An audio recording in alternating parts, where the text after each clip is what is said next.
The following public service program is brought to you by the Metropolitan Library System.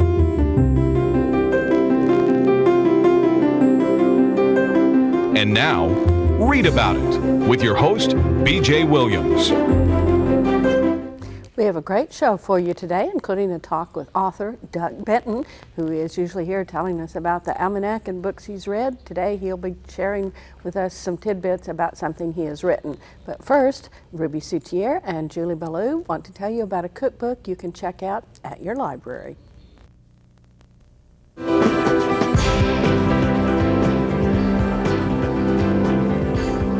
I am so excited to be here today to discuss Are You Hungry Tonight?, which is a compilation of Elvis Presley's favorite recipes. It also has photos of Elvis Presley in the book. Because Elvis grew up in the South and mostly lived in the South, the majority of the recipes are Southern, for traditional Southern food. And that is basically what Elvis ate. About as exotic as he ever got was Chinese food whenever he was filming in Hawaii. This, of course, also has the recipe for his famous, or infamous, as Julie will probably say, peanut butter nanner sandwich, which is fried in butter. Yeah, and that's about typical of the kind of recipes in here. They tend to be include oil, butter, shortening, a lot of fried foods. These are obviously recipes from a few generations back where people didn't eat as healthy. Even the BLT sandwich includes cheese.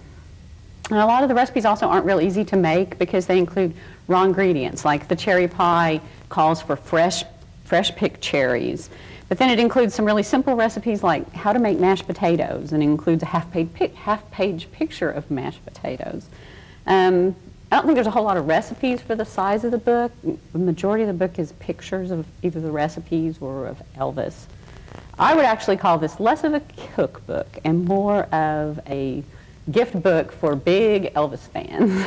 And I am an Elvis fan, and I really enjoyed this book. One of the things I really liked was the way the compiler would sometimes suggest Elvis songs that you could listen to while you were eating the food that you had prepared, such as listening to King of the Whole Wide World while you're eating chicken a la King. But the most impressive feature to me of this book was the recipe for the wedding cake that Elvis and Priscilla had at their wedding in Las Vegas. It was a 6-tier cake to serve 500 guests, and I just thought that was really very impressive.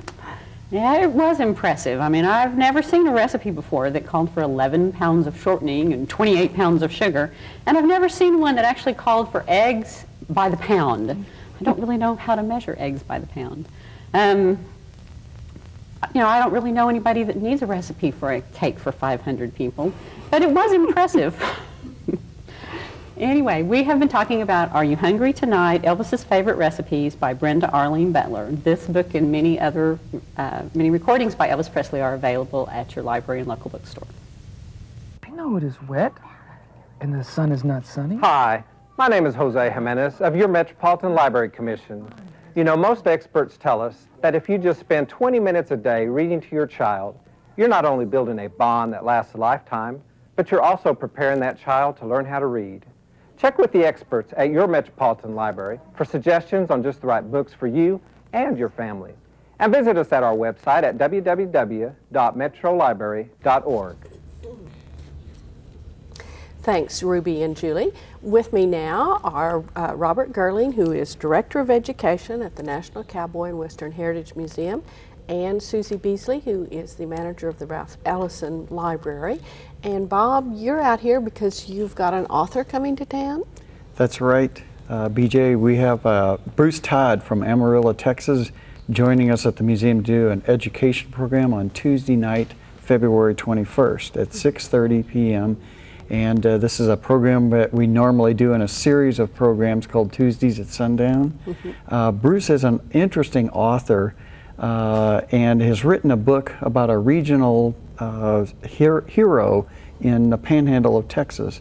His name is Bones Hooks. So we're going to focus on that. He must be a cowboy.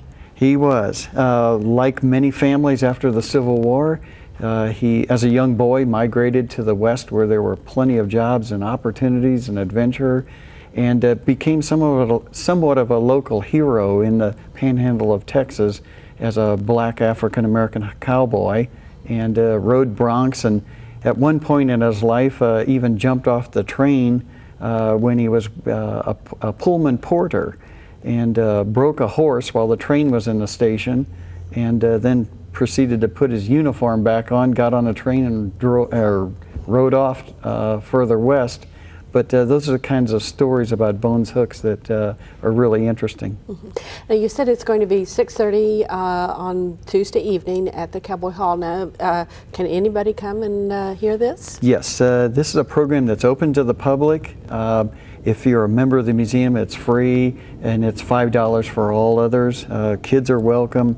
We have light refreshments at these programs. They're all presented in the boardroom. Okay. And you can find out more information by going to the Cowboy Hall's website. That's correct. Which is www.nationalcowboymuseum.org. Yes. And it will have information not only about this, but about all the other programs that y'all do. That's correct. So, We hope you can join us. well, I hope so too. Now, is this a regular event? You said sundown?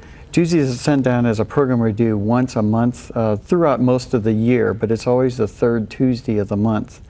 And through the spring, we have an interesting lineup of programs. In March, for instance, there would be one about the beadwork exhibit that's at the museum now called Beaded Brilliance. And it'll be a program that focuses on aspects of women's wear and adornment. Mm-hmm. Now, Susie is here because I'll bet that the author's going to show up at the Ralph Ellison Library. Yes, that is so true. Bob and I have been working on this project for a couple of months here, and I was really excited when he called and said, hey, you know, we got to get this author here. I said, okay, we can work something in. So Bruce Todd will be at the Ralph Ellison Library at 2000 Northeast 23rd on February the 21st from noon until 1. It's a brown bag series. We will provide the sandwiches for the first 30 sign-ups. And we're really excited because of the fact that this is African American History Month, and we've done a whole bevy of programs at Ralph Ellison focusing on the history of African Americans and the history of Africa. But Bones Hooks, Pioneer Negro Cowboy, when I started working with Bob on this, and I had a copy of the book, and I was just so fascinated by the stories, the one about the breaking the bronc as he was on the train and all that, but some of the others of getting to know the people in the town and the respect that everyone had for him, and the fact that the history and his life had went unpublished, and Bruce Todd took up that gauntlet with his this oral history project in Amarillo. Because Todd was originally from Nashville, but he traveled around, and when he heard about, well, he was just interested in history, and he said, well, why is anything written on this Bones Hooks? He seems fascinating. So that really started the ball to roll. But we're so appreciative of the National Cowboy Western Heritage Museum and Bruce and Bob for just bringing this to the forefront and having us, as a partner in this collaboration. Now, do you have to sign up to come to the event at Ralph Ellison? You don't have to sign up, but the first 30 people on the list will get sandwiches. We will have beverages there, but the first 30 people on the list will be provided a lunch meal. And now, there's no fee, it's free. Okay. Free and open to the public, and it's in room A at the Ralph Ellison Library. Okay. And I will remind everybody that the library website, www.metrolibrary.org, will have information about this program and all the other programs at Ralph Ellison and the other libraries. We have to get that in. Okay, then, all right. So, well, I think it's really great that they are finally acknowledging, I think that cowboys were something other than white guys, that there were a lot of other participants. In fact, the whole cowboy heritage is one that derives from Mexico and further back from Spain. So I think it's kind of neat that they're getting into this and that the Cowboy Hall is helping bring that to our attention. I grew up thinking they were all white. That's what they were in the movies, right? That's right.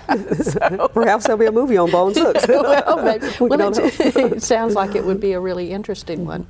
Well, I want to thank both of you for being with us today to share the information, and I will remind everybody they can go to the respective websites to find out about the program at Ralph Ellison, the program at the, I'm sorry, I've got to call it the Cowboy Hall. That's all right. So thanks very much, guys, for being with us. Thank you. Coming up next, we have Community Reads. Every year with our summer reading program, we have teenagers help us with the floods of kids that show up for reading in the summertime. And I asked some of them to come and tell us about one of their favorite books. This time, Katie Carlaw will be talking with Heidi Port about a book she really enjoyed.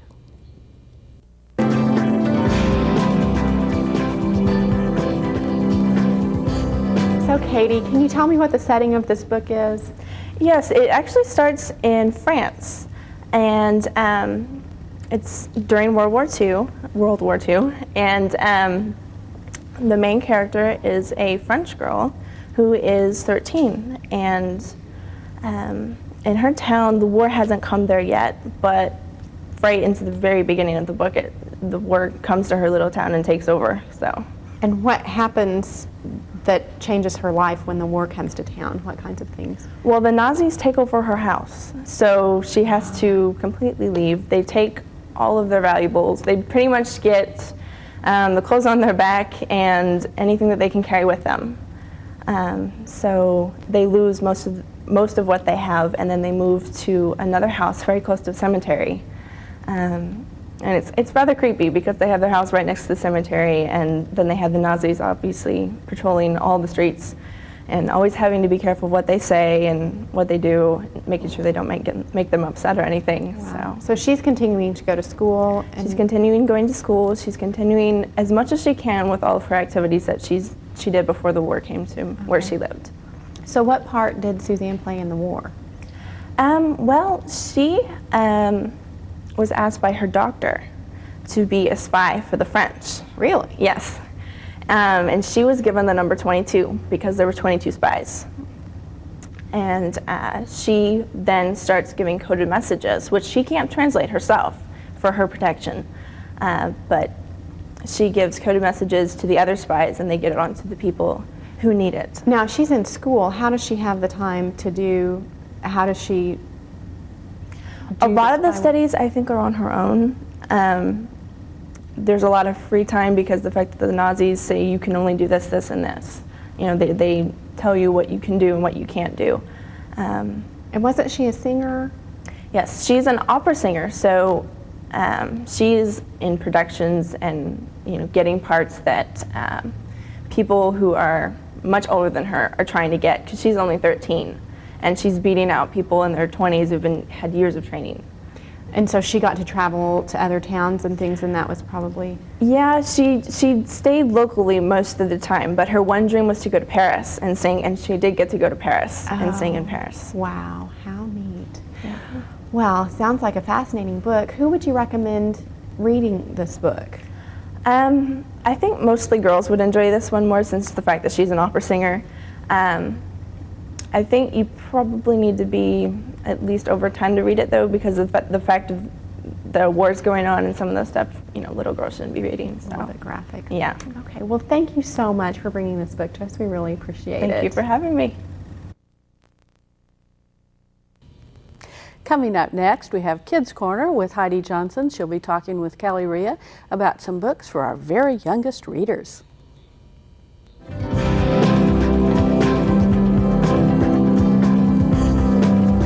Hello, we're here with Heidi Johnson. She's from Tech Processing, which is located at the Capitol Hill Library. She loves children's books. Heidi, you brought a book called Biddle. It's a story about an interloper. Oh, do tell. The dog and cat of the house, Nigel and Julia, are very happy with their life as it is, but the people of the house decide they bring a baby in the house.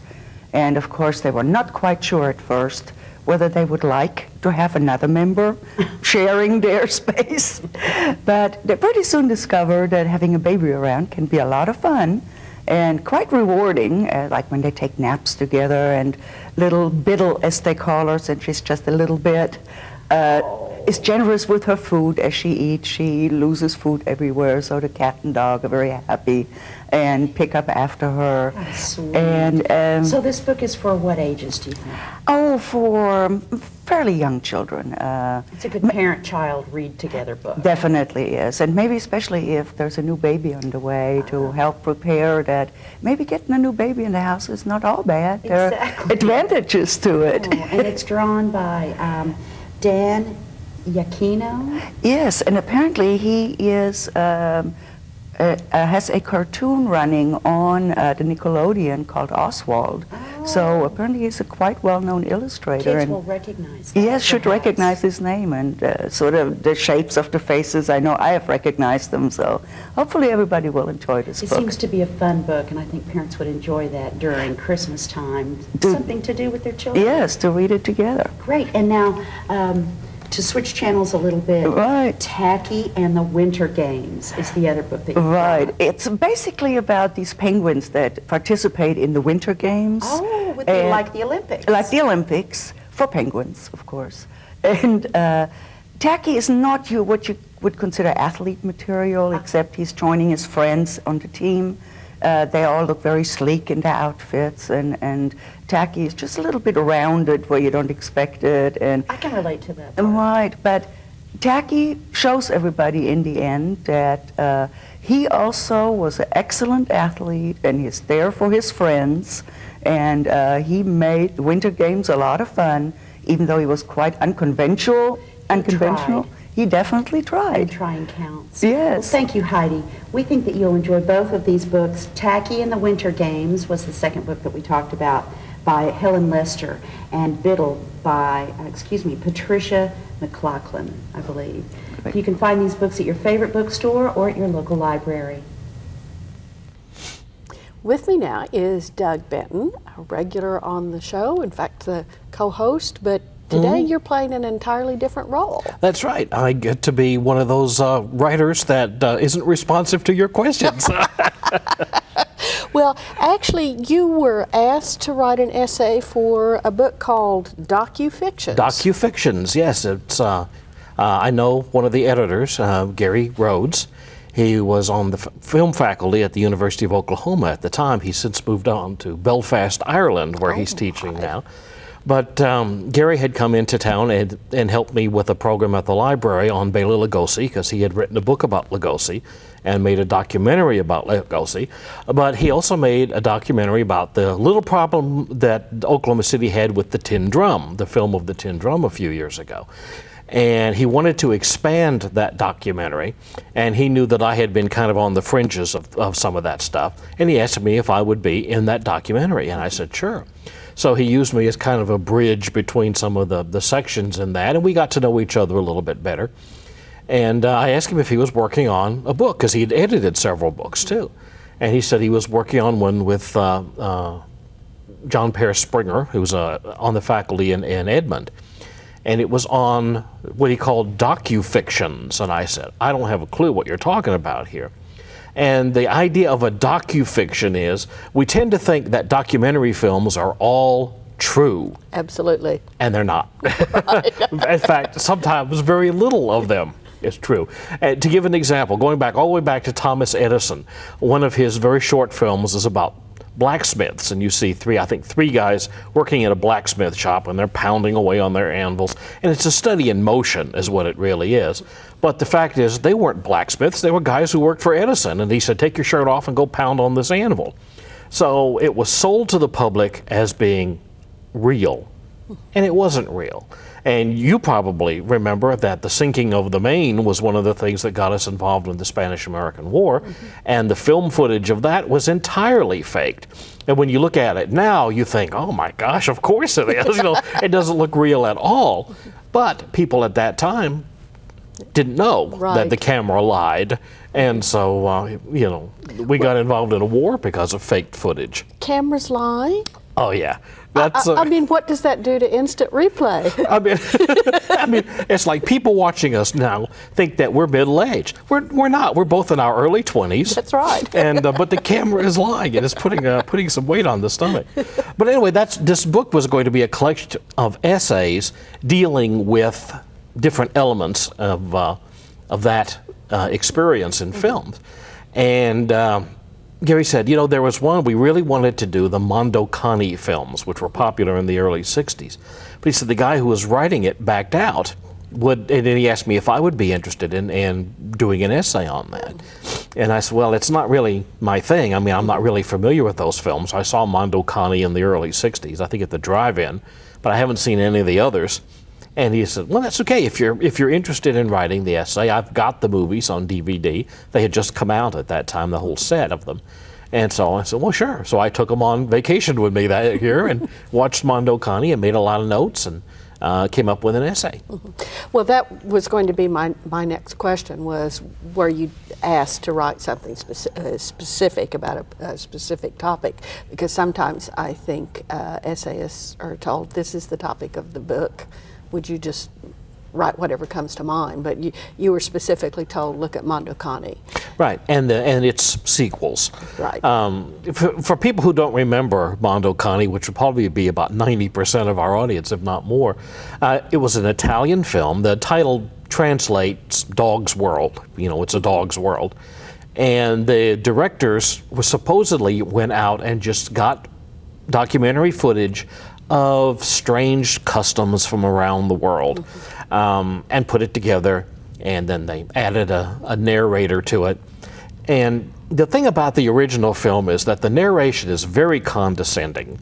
It almost is as good as saying, look at these savages, the way they act in those uncivilized parts of the world compared to us. Right. Aren't they quaint? Aren't they silly? Well, this is an attitude that has gone back several thousand years, as I recall. Oh, absolutely. Yeah, it's very xenophobic. The Egyptians were, look at those people. They don't have pyramids.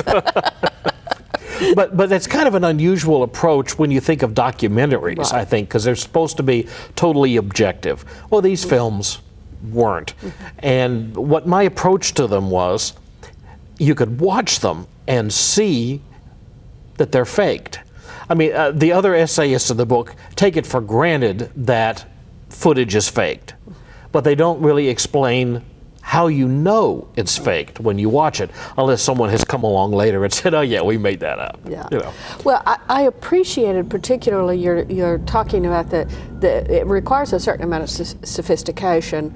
Somebody who watched the sinking of the Maine would not be able to see that Mondokani was fake, but people today who've spent half their lives watching TV and movies, bring a certain sophistication to viewing if they care to engage their minds. That will enable them, particularly after you've watched some of the reality stuff on TV these days. Yeah, one of the guys from a university that I quoted in the essay said that the documentary department at Fox, on the Fox network, their playbook is Mondokani, because they have taken it, things like the alien autopsy that was on Fox, but other movies too, like Blair Witch Project, where so many people believed was absolutely true. But then you look at it and you think, now wait a minute, how could they be dragging a 16mm camera around in the forest, and those shots are almost always in focus? Right. Why don't their batteries run down? I mean, it's things like that you can, if you stop and really think about what you're seeing,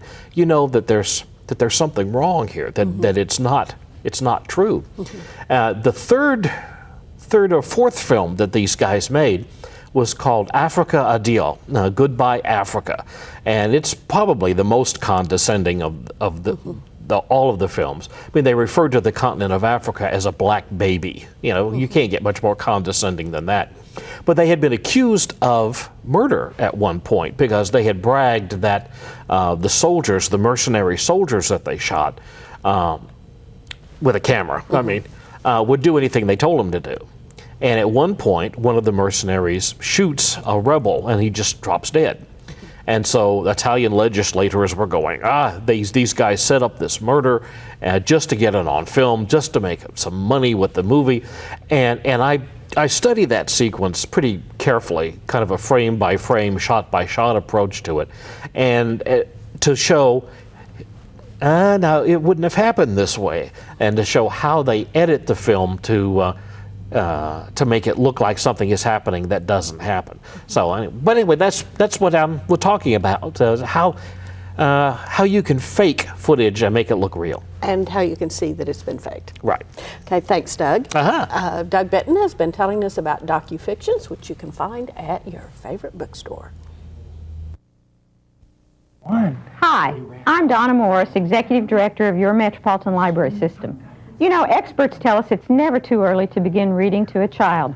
If you spend just 20 minutes a day reading to a child, you're not only building a bond that lasts a lifetime, but you're helping that child to prepare to learn how to read. Visit us at the Metropolitan Library System and let us help you select just the right books for you and your family. And be sure and visit our website at www.metrolibrary.org. Well, Doug is with me again, and that means it's Writer's Almanac time. You're clutching papers to your chest. Right. These are my cheat notes. You have dates. I have dates. February 23rd, 1882 is the birthday of one of the genuine mystery men of letters. He wrote under the name B. Traven, just the initial B. Probably people don't know that name. He's best known for the novel Treasure of the Sierra Madre, because it was made into an Oscar-winning film, probably. But nobody knows for sure who the guy was. There are 3 or 4 or 5 different theories about who he actually was, whether he was German, whether he was Russian, whether he was a native-born American, which he always claimed that he was. But other people have said no. I mean, someone even said that he was the illegitimate son of the Kaiser. Oh, good heavens. Others have claimed that Jack London and Ambrose Bierce both faked their deaths in Mexico and that that's who he really was. But he wrote several novels. I mean, not just that one, although that's the one that is best known. And it seems odd to me that we know his birth date and we know his death date, but we don't know who he was, because even his wife tended to muddy the waters later on. Anyway, the birthday of B. Traven. February 25th, 1842 is the birthday of a German writer named Karl May, who was known as the German Zane Grey. Wrote Western novels, was very popular in his time, and he was one of Hitler's favorite writers. Hitler always said that he would read Karl May before going to sleep at night, and it helped, and it ruined May's reputation worldwide. But he's responsible for the continued German fascination with the American West. Probably so, yeah, Okay. certainly part of that. And February 25th, don't forget, this weekend, Friday night, if you're a member of the Friends, all day Saturday, all day Sunday, is the Friends of the Library book sale. It is at the Oklahoma State Fairgrounds in the Made in Oklahoma building. If you love books, this is the place to be this weekend. Thanks for being with us, and we'll see you again next time.